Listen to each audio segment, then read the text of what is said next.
Namaste and good evening. My name is Dishita and I'll be your host for the evening. So excited to be here. Thank you for joining from wherever you are.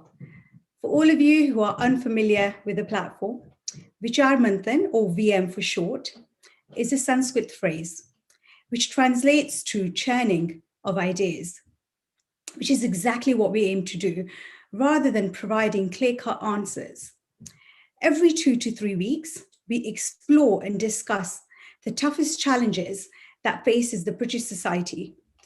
And we do this through a dharmic civilizational lens. We invite speakers that are expert in their field to help us to churn those very thoughts and ideas. So if you are tuning in for the very first time, we do hope it won't be your last. Tonight's topic is, why are we so influenced by advertising? To help us discuss this topic, it gives me great pleasure to invite our speaker, Professor Eugenio Proto. He's a professor of applied economics and econometrics at University of Glasgow and has a PhD in economics. Professor Proto's research interests range from development and growth to behavioral and experimental economics. Professor Proto is regularly seen in the media and is often a keynote speaker on various news channels and radio. So if you are tuning in tonight, the topic for today is, why are we so influenced by advertising? We'll be discussing this with Professor Proto, followed by Q&A. So please keep your questions coming in that you may want to ask in the chat section on the side. So, why are we so influenced by advertising? The reason why we are here discussing this is because the current status quo within the UK says that Britain spent 23.6 billion on advertising last year, which is an astronomical figure, which has been rising approximately 6.3% each year and is at its heights at the moment. In the light of this, we all kind of know what advertising is and why it's there. But do we really understand the impact on our psychology? This is exactly the question that Professor Proto has asked, which is why he's here joining us today. So, without further ado, Professor Proto, welcome to Vichar Manthan's Fireside. How are you? I'm fine, thank you. And thank you to everybody and to VM to organize this wonderful interview. I hope it's turning out wonderful at least. Yes, this is what exactly you said. We try to understand the effect of advertisement in people' life satisfaction and happiness. Yes. It'll be more of a conversation than an interview, so you'll be fine. I'm pleased about that. So, Professor, I read your paper you jointly wrote with, I believe, Professor Andrew Oswald, Michelle Sovensky, and Chloe Michael, titled Advertising as a Major Source for Dissatisfaction in January 2019. So here's a broad summary of what I've understood, and you can correct me if I'm wrong. You seem to underline that the more the country spends on advertising, a few years later, the discontentment levels seem to rise. So, can you, for our listeners, tell us, firstly, your motivation behind researching this topic with your colleagues, and also the correlation between the amount spent on advertising and the discontentment levels? And sum up your paper for me as part of your opening remarks. Okay, yes. First of all, let me point out that this is not going to be a rally against advertisement. I think this is clearly is not in our idea doing that. Advertisement can be beneficial for business, for consumers, because they are more informed, and also because allow firms to compete better each other within each other. When firms compete, companies compete, it's Right. good for everybody because you reduce oligopoly power and it's good for the consumers. Okay, so advertisement is generally fine. Hmm. However, it's clear that there might be a negative effect on that. Why? Well, what an advertisement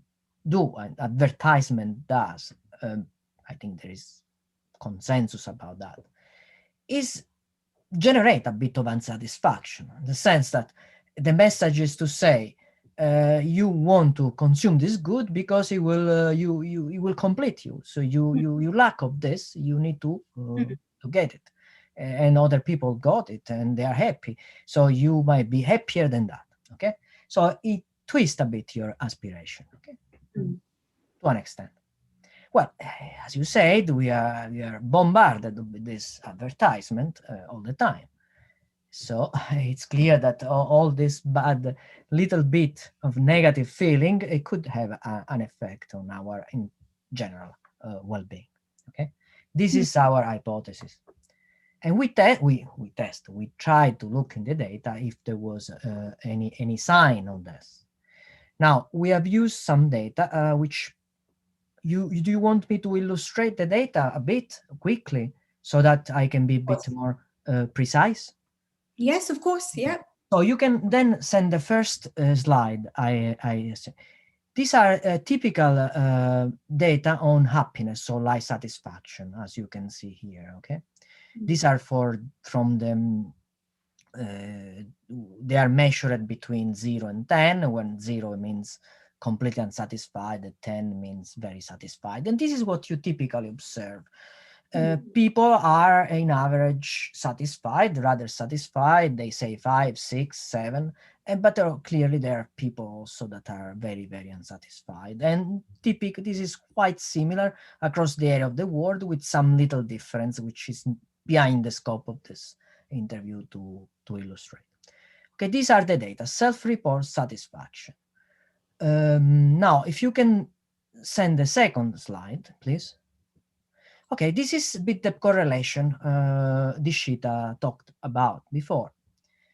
Here, these are the countries that we consider. There are 27 European countries, okay? And we sorted the country according to how much they increased the advertisement expenditure in the period, as you can see here, between 1980 and 2010. Okay, this is the increase of advertisement of those countries. And we divided this country by three. The country that increased a lot their advertisement, the expenditure, the country that increased, in a middle tertile, not in a medium way, and the country that increased less. Okay, right. These are the three group of countries. As you can see now, the country that increased a little, okay, they increase a little, sorry, this is the small increase, this is the medium increase, this is the high increase, okay. The country that increased a little bit their expenditure featured a higher increase in life satisfaction. The country that increased a little bit, a lot, their advertisement, like here, featured a smaller increase in life satisfaction. Here we are clearly in a period where the life satisfaction of everybody in Europe has increased. Okay, so that's why we are talking about increase, right. Different level of increase. Okay, this is more or less what we did. A bit more sophisticated than that, we checked for other sort of things, but this is what, and like you said, this is a little bit more than a correlation. Okay, right. Now we can get back to our conversation. I hope I've been clear. No. It is very clear. Yes. Yeah. So thank you for sharing those slides and kind of briefly talking us through your research.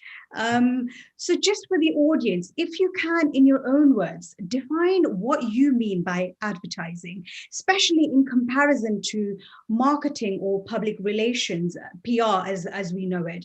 So what would you say is the difference between these three terms in your own words? I mean, in the paper, we didn't really diversify much. We just took the total advertisement expenditure in that specific country. They are divided in three categories. I think they are advertisement in the magazine, advertisement in TV, and right. Advertisement in via radio, I think.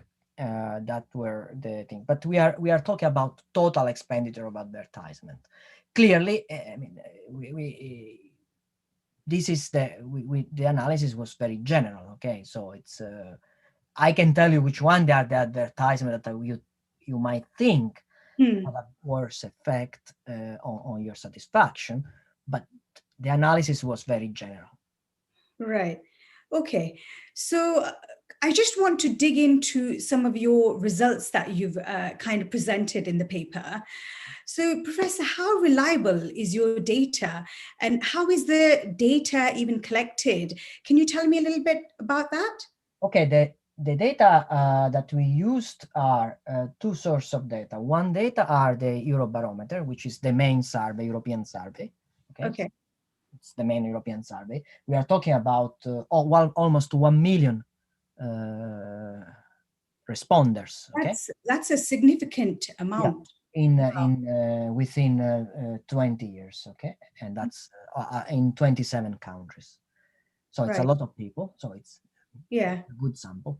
Hmm. And the expenditure are expenditure collected, by normal data, which are available in the public domain about total expenditure inside one country.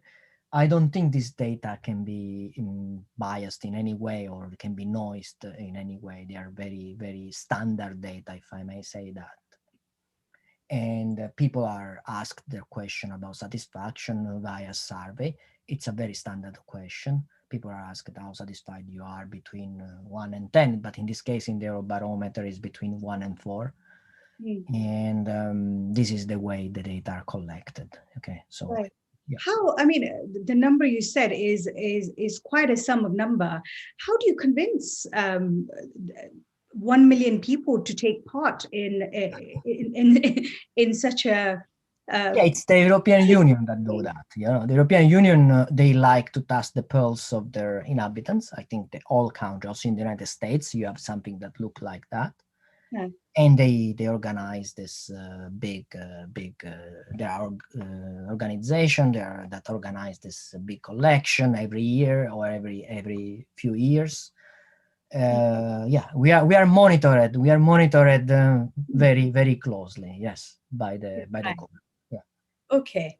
So from what we've discussed so far, it seems as though advertising does have some sort of a correlation between unhappiness and I mean, I would say some members of the society are going to be more vulnerable and susceptible than others.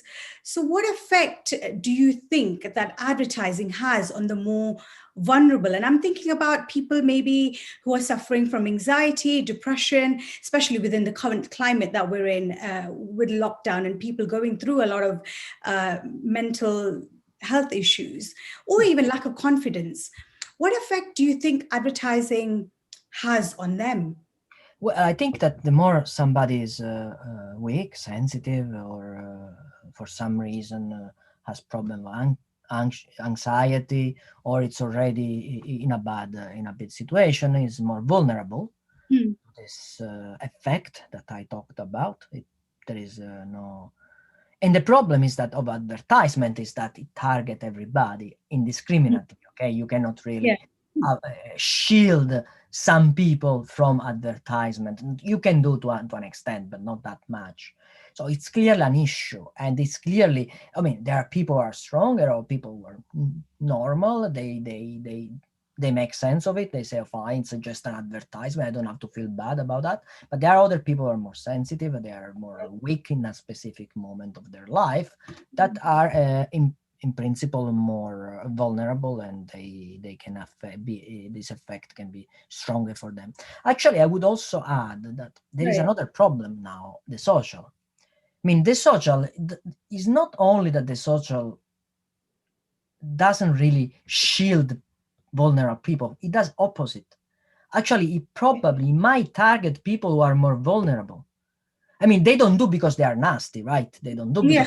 because they do because of they want to sell more. They want to affect more people, and the people who are more affected are probably also the people who are the more sensitive to the effect we are talking about. So, in a sense, while advertisement in TV, in newspaper, the classical way of advertisement is problematic because it doesn't have shield people, doesn't allow protecting people. The one on the media is even worse than that, because it's not only that these do not shield the people, but maybe they try to reach those people, and that's even worse than that, right?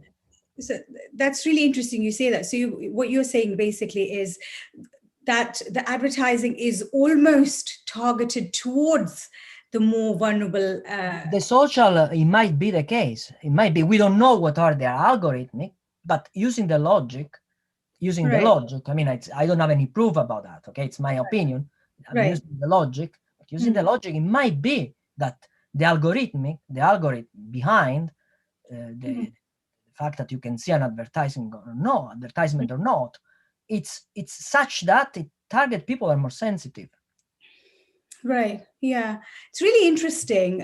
So would you not say that by supporting the individuals and family and social circles, or our fabric and our wider culture, if that was a bit more robust, then the advertising of this nature wouldn't have such a dramatic effect on our well-being? So if I had the right support network and the right upbringing, I suppose a mode of resilience, do you not think we would be more resilient to this sort of advertising? Well, in general, I think that people are more sensitive, are more may have a negative impact. Are the people are more alone, are more lonely?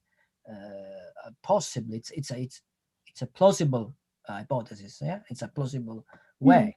People are alone. People in that basic part of their life, they are experiencing some problem. They are alone.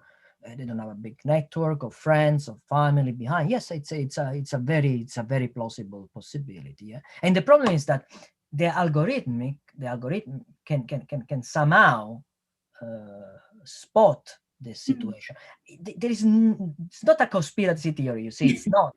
It's just that it's the algorithm, the way we behave in the way on our clicking or not clicking, looking or not looking, might also signal this situation of loneliness. Okay. Right. Yes, it's not a conspiracy theory. Okay, it's just logic. I'm putting forward. Right. So would you say that the responsibility is on us to somehow make us a bit more robust in the way that the individual is nurtured? Would you say that kind of goes I on think as also well? it's the responsibility is on us, of course. We have to be responsible, but also, in my view, the government has to intervene somehow to regulate, especially if this is true. Okay, we only presented some correlation. Okay, so it's very at the moment, but it could be true. Okay, but if it's true, well, the government should intervene to an extent, should regulate to an extent. It's difficult. It's difficult.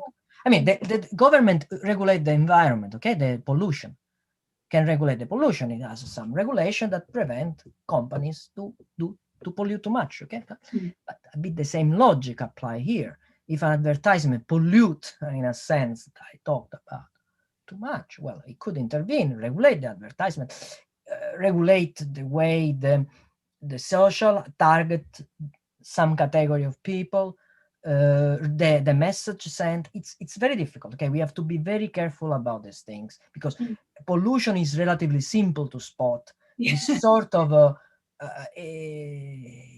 aspiration play game, it's a bit more difficult, more devious. So we have to be very careful to say the government has to regulate these things, because we have to be very careful. Okay, I don't want to push that too far, but to an extent, in my view, the regulator should, and I think the EU has issued a series of regulation on social. That is a first step on that direction. Yeah. Okay. Excellent. We've got a lot of questions coming through on this side. So excellent. Everybody do keep your questions coming in. We will get to the Q&A section very shortly, so do keep them coming in. So having said all this, Professor, what is the psychology behind the effectiveness of advertising? How does it work and affect us so much? I said, the advertisement, one of the things the advertisement, the message the advertisement convey is that in order to be happy, to be fulfilled, to be, satisfied, you need to consume one good, okay, that specific good, or do something specific, or belong to a group. No, it's advertisement. And by doing that, it's a way to say, if you don't do that, you are not the right. Okay, you are not fine. To be fine, you have to do that. Okay, so somehow, and this is the advertisement, the way advertisement work. Part of this is this sense of unsatisfaction that convey, so that manipulating your aspiration can make you a bit unhappy. Notice I don't want to push too much. Also, the aspirations are not that bad. Okay, aspiration might be good, might generate some insatisfaction, but might better ourselves. If we aspire to be better, it's good. Okay, it's good for us, good for the society. That's but aspiration might be also devious, because if you push the aspiration on direction which is not, first of all, to push the aspiration to model that are unachievable for you, well, you not only you create somebody who cannot achieve their aspiration, but you create miserable, somebody feeling miserable. So you have to be very careful on the way that you can twist aspiration. It's not bad to twisting aspiration. If you see Kamala Harris in her speech, he was really working on aspiration of the girl, saying you can become a girl, can become president. You're a little girl, can become. That's a good way of pushing aspiration. Right. I mean, aspiration is good, but advertising seems to go beyond the aspiration. Yeah, it might twist too much. Responsibility on advertisers not to push the values which are there. Yeah, advertisement does because they want, not because they want to improve the society, for obvious reason, because they want to sell more. It's obvious, right? And it's fair enough. Yeah. But it's not that they do it because they are good. They do it because they want to promote something for profit. Right. But it's a different thing. It's using the aspiration, the twisting aspiration for this reason.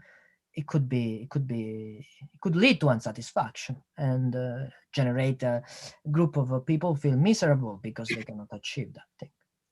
Okay, right. But not all aspirations are bad. That's clear. Okay. Yes, of course.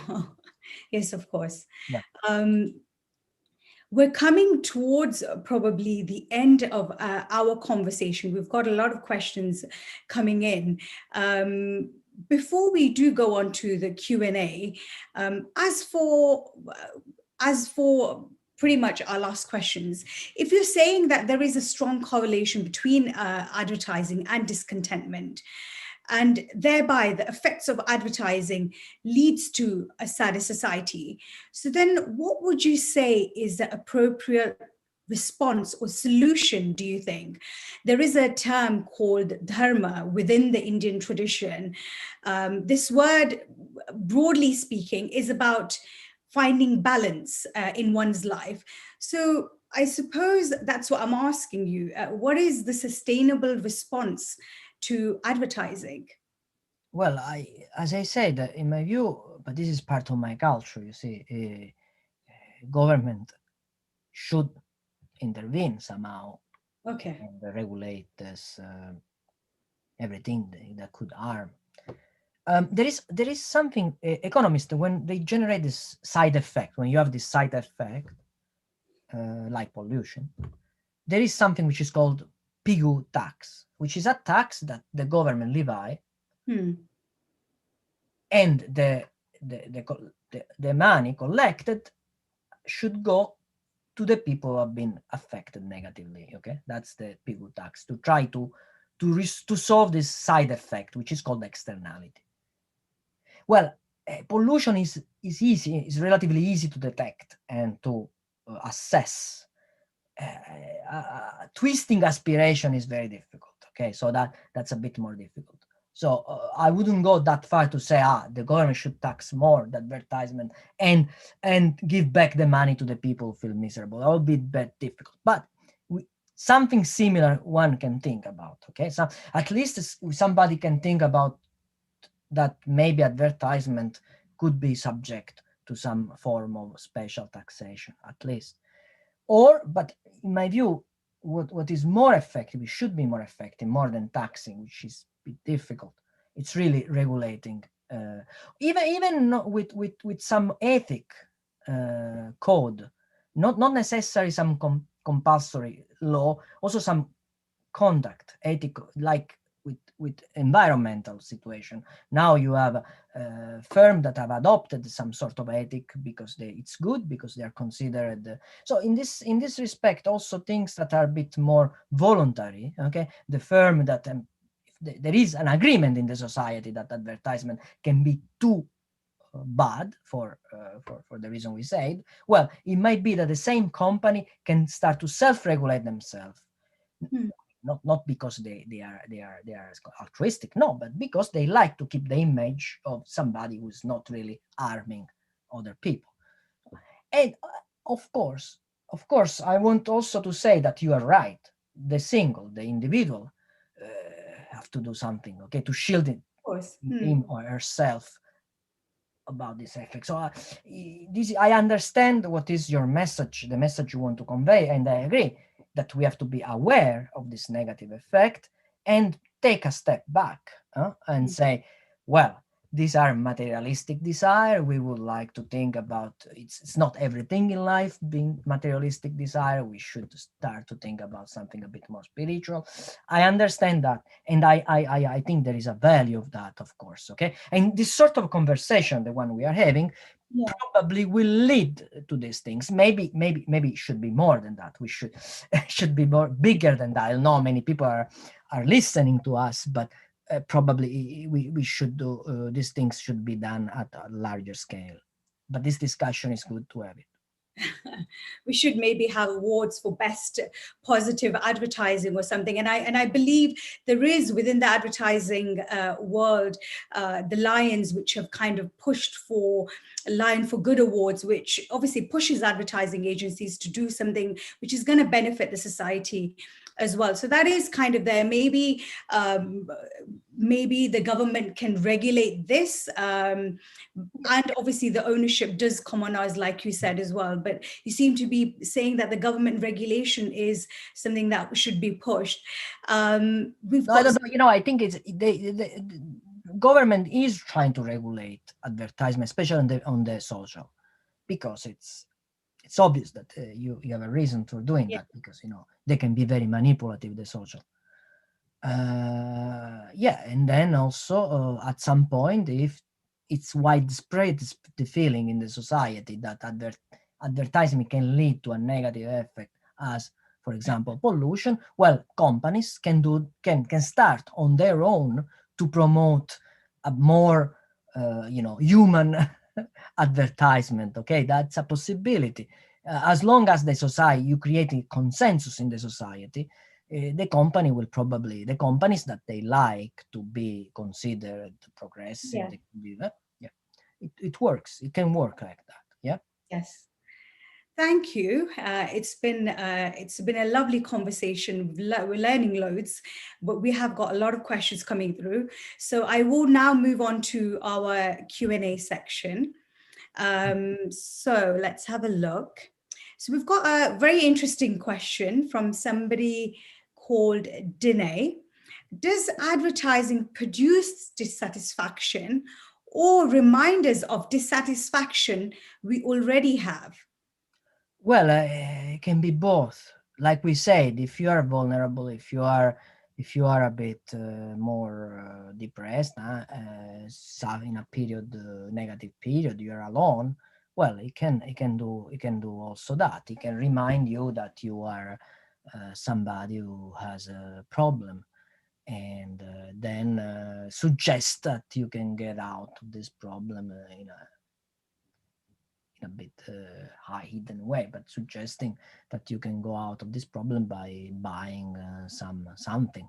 It can go both. It can either generate unsatisfaction to people who are not unsatisfied, or to trigger something which was already underlying. To be honest, I'm not an expert on these things. This is really something that psychologists should work on. I'm an economist, but I would expect both mechanisms being plausible. Yeah. Okay, so we've got another question from somebody called Pravar, and he has asked, whilst the need for regulation seems pretty clear, does this create a free speech issue? Of course, that's why I'm saying we have to be very careful when we talk about regulations. Okay, so we need to put some limit on what we regulate, because an overly regulated economy or society, we don't want that. Okay, it's boring. We don't want that. So I think we need to be clearly careful how to avoid that this regulation can also result on some kind of constraint on individual freedom. You see, this is always a normal. Whenever the government enter regulating something, there is always a tension between individual freedom and necessity to protect public welfare. There is always a bit of a tension that things.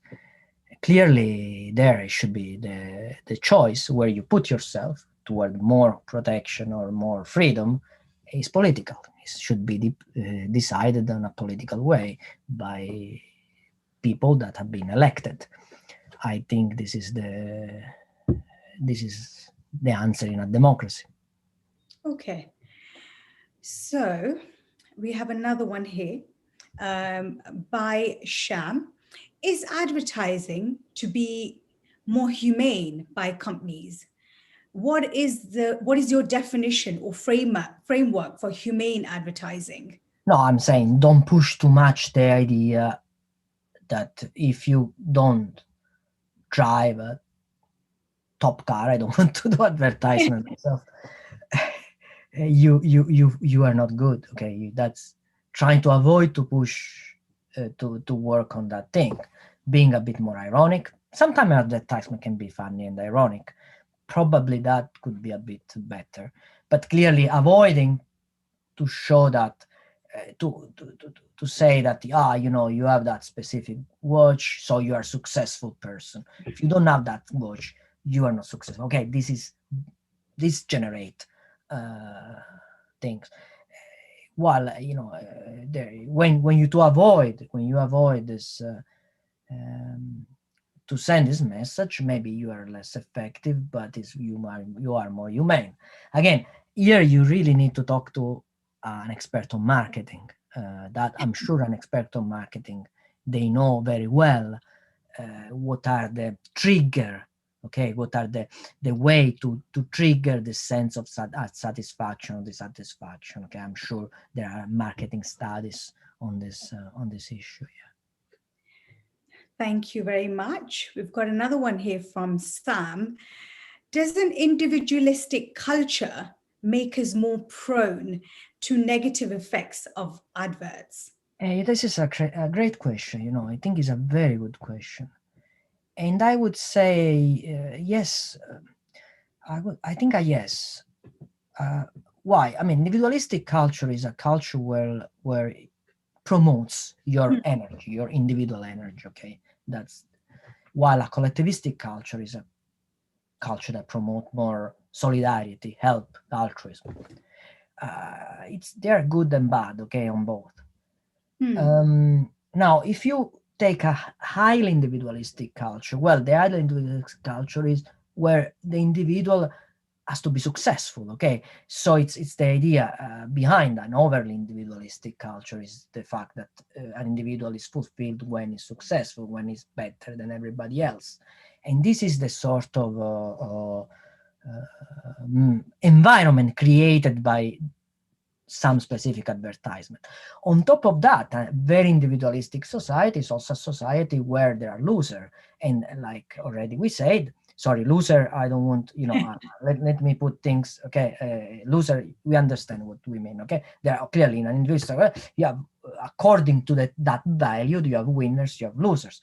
And the losers, they feel bad. And probably they are also more vulnerable to that bad advertisement. So for 2 or 3 reasons, I would say that in an individualistic society, the negative effect of advertisement can be bigger than in a more collectivistic one. Thank you. Thank you for that. We've got another good question here from Akshaya. If advertising is used correctly, what potential could it lead to in a society? Is there an ideal to aspire to? Okay, advertisement correctly, we have to understand what does it mean correctly. Correctly, for the company point of view, well, means that they have to be effective, and effective might mean generating a satisfaction. Correctly, on an ethical point of view, yes, then we could think that it could be also positive. Yeah. Well, let's put like this: there is a way to advert. For example, sometimes governments advertise something. Okay, they don't advertise product, but advertise behavior. Okay. Well, that's it could be positive. Okay. For example, in the next months, we are going to be facing advertisement about vaccination, which I personally think is something that's good to have, because you want to convince people to get the vaccine. I think it's good for us, and I believe it's good for us, for the society, for everybody. That's an example of a good advertisement, a welfare enhancing advertisement. Okay, it's the government doing that. Right. Yeah, or the one of Kamala Harris, the advertisement of say, I'm there, I'm a young woman, I became a vice president. Even to all girls, or women or young girl can think one day they can become that. Okay, these are positive advertisements that generate positive aspiration. Okay, so it's not always bad. Okay, it's, you see, aspiration are there for a reason. Okay, we are not there by chance. Okay, they are there because aspiration motivate people, and motivation is key for our survival. If you are a bunch of lazy people just sleeping all the time, probably we would not have survived. Some dinosaur would have come and eat us. And just joke. Okay, so aspirations are good generate motivation. So it's something good. It's something, if it's there, it must serve to something. So it's, yeah, okay. Okay. Thank you very much. We have actually got a lot of questions coming through, but we are running out of time. So, Professor, do you want to just leave us with some final remarks to our discussion we've had? As your final remarks, why are we so influenced by advertising? If you can, something you want to leave as your final remarks for the audience. Well, first of all, I enjoy this sort of conversations because they are they start a debate, they are thought provoking, and by talking, somebody can also become more immune, okay, of this problem. By knowing the problem, you can protect yourself. That's good. I like that thing. Generally, on a more general scale, on a more general point of view, we need to be always think of always that consuming good is not the only thing we are for. Okay, there are other things that can be even more satisfactory for us, like going out with friends, having even a chat with somebody, talking more with children, if you have any, or people, friends, the same family, same community, participating to this group, organizing this group. it's a way. So in a sense, it's good that the society is less materialistic, okay? Pushing too much on good, on consumption, the materialistic side, creating a culture which is too materialistic. It's not worth. It's not worth because it generates unsatisfaction. The country who are the most satisfied in the world, I think, are the country that achieve this kind of balance of life. The country who are the most satisfied, which one? They are Finland, Norway, Sweden, and the Nordic country. Yeah, I don't know if you've ever been there. I haven't. I'd love I go very often there because my wife is Finnish. They're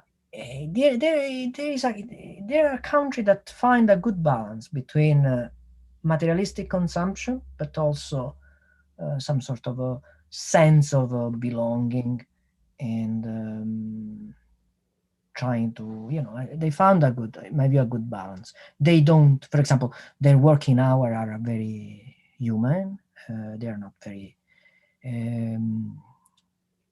Also, there is a sense of the individualistic culture which we were talking about before. Yes. It's less strong there. It's a bit more collectivistic, which is good.